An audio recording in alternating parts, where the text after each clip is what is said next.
This little series of videos, I'm going to talk about collisions. Um, and in particular, it's going to be a collision between two different objects. And we can have those two different objects be imagined to move around in just along a line, so that if they're on a collision course, they're just heading towards each other along the same dimension of or direction. Um, or, you know, they could be going like this instead, so something is catching up with something else that's in front of it. So they don't have to always be headed opposite. One of the objects could be standing still and the other comes in and hits it. Or it can be a multi-dimensional thing. So maybe they come in from the same side and bounce against each other and then separate again afterwards. Or maybe they get stuck to each other, depending on what kinds of objects are colliding. So working with collision physics, it really is a multi-dimensional, space-dimensional issue. But the impulse momentum theorem and the conservation of momentum, which I haven't addressed in any of the videos, it sort of is a topic that comes after thinking about collisions. But yes, this is my way of getting to the conservation of momentum. But we're going to use impulse momentum theorem, and as we're going to apply it to thinking about things colliding. And the truth is we're also going to call in some energy thinking, like potential energy or dissipation work. And we're going to be able to make predictions and think about collisions using this sort of like thinking. And in here I put and or, like maybe we can get away with solving our problem without thinking about energy, or maybe we must think about energy and momentum in order to solve the problem, or maybe we can just think in terms of energy. And mix into the and or list the conservation of momentum. So I'm going to start off this collision talk making reference to a place in space that you haven't heard about yet, at least in my little videos. But you may have heard of this place in space. It's called the center of mass. It's an interesting place in space. I'm going to abbreviate it COM, like this, the center of mass. And I'm going to label it by drawing this dashed line. And you'll see why there's a dashed line in just a second. So this is the place in space of a center of mass in time. So here's the idea. I'm going to start off thinking about the one-dimensional collision case between two different objects. So here's one of the objects. It's coming in from the left, and we'll call it object number 1. So let's make it come in from the left, and let's say it's moving quite fast. So we'll give it a nice big V initial number 1, and it's headed towards the left. We could say, headed in from the left towards the right. We could say that if this was in one dimension and we just wanted to use numbers, this would have the positive velocity vector value. Here is an object number 2. I'm going to put it closer to the center of mass. You'll see why in just a second. So let me here's object number 2. It's actually moving kind of slow. So it's got a small velocity vector. This would be the velocity vector V initial for number 2, like that.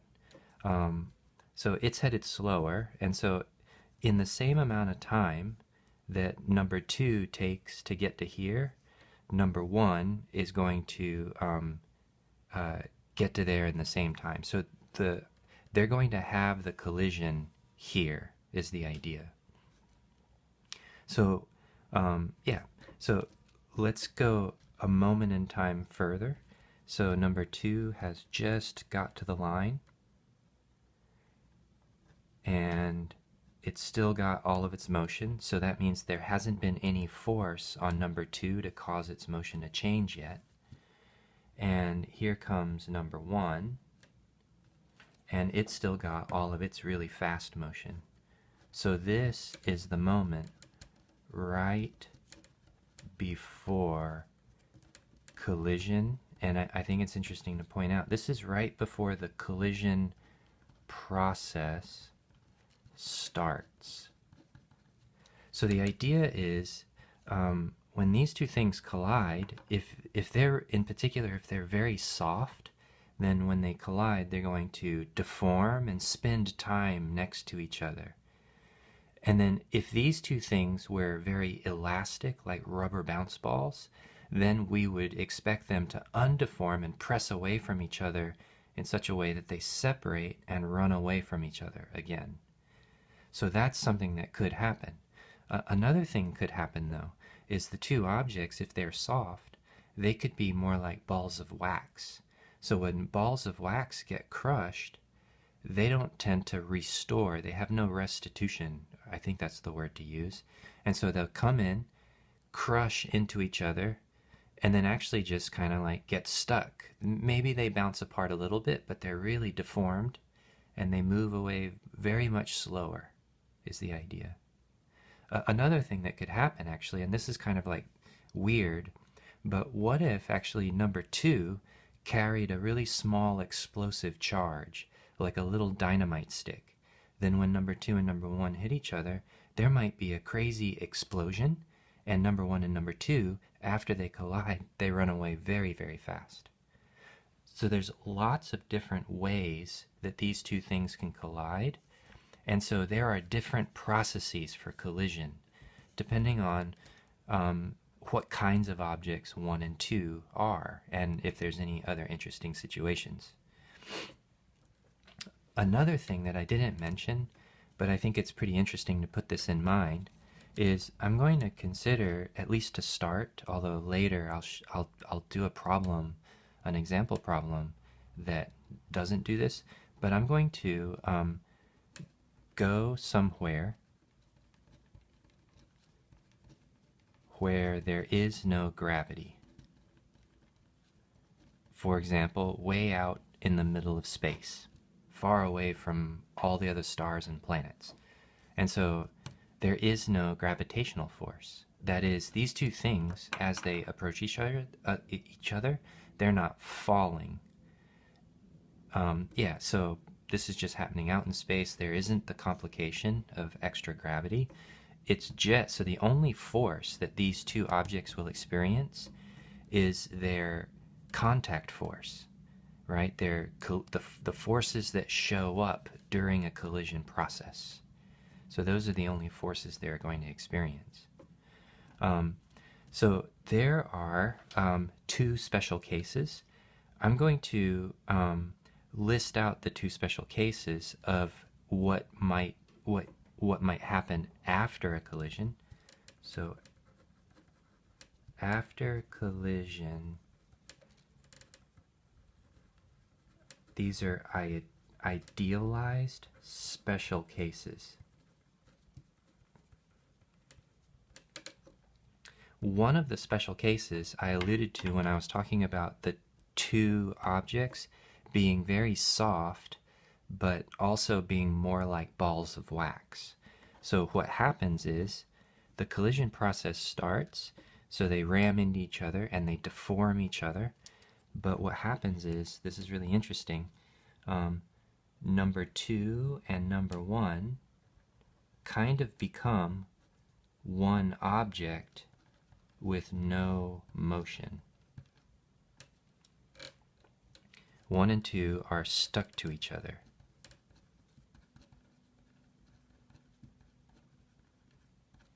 And an interesting thing to point out is there is no leftover mechanical kinetic energy. That is, there is no motion left over. We had a whole bunch of kinetic energy pre-collision, but something about the collision process, something about the stickiness and the waxiness and the deformation of the 2 objects leads to the idealized case of the 2 objects becoming one object, so they're no longer separate, and the mass of this single leftover object is just the combination of the two masses. You just add them together. So you just have this one object left over, and it is just not moving. So that's one thing that can happen in an idealized collision. This has a very special name. This is called the perfectly inelastic collision. So the little n means not. It's the perfectly not elastic collision. There is nothing bouncy about this collision. There is no bounce. It's a pure crush and then no separation afterwards. They're just stuck like this forever until something else comes in, joins the party with another collision. With another collision process. So this could happen, although it is an extremely special idealized case. But there's another thing that can happen that is also special.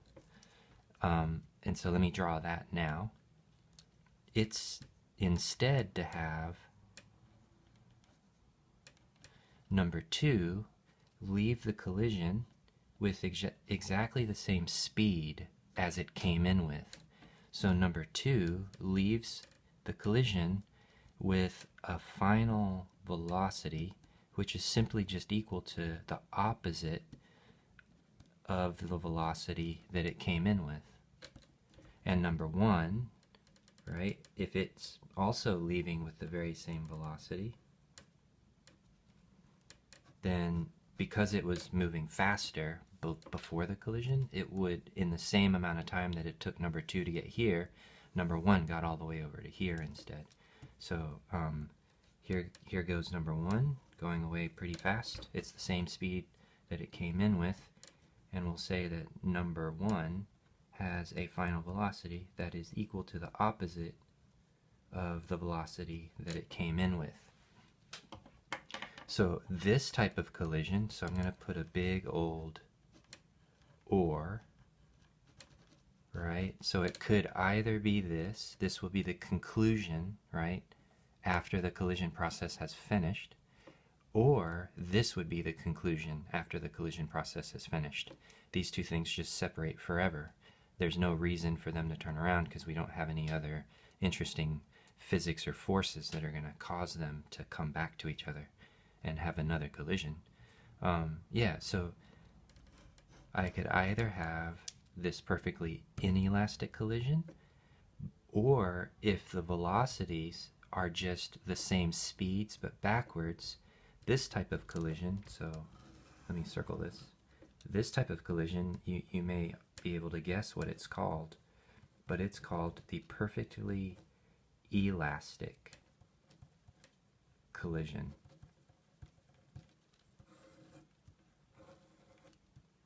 And what helps you understand if it's perfectly elastic is this. It's the same kinetic energy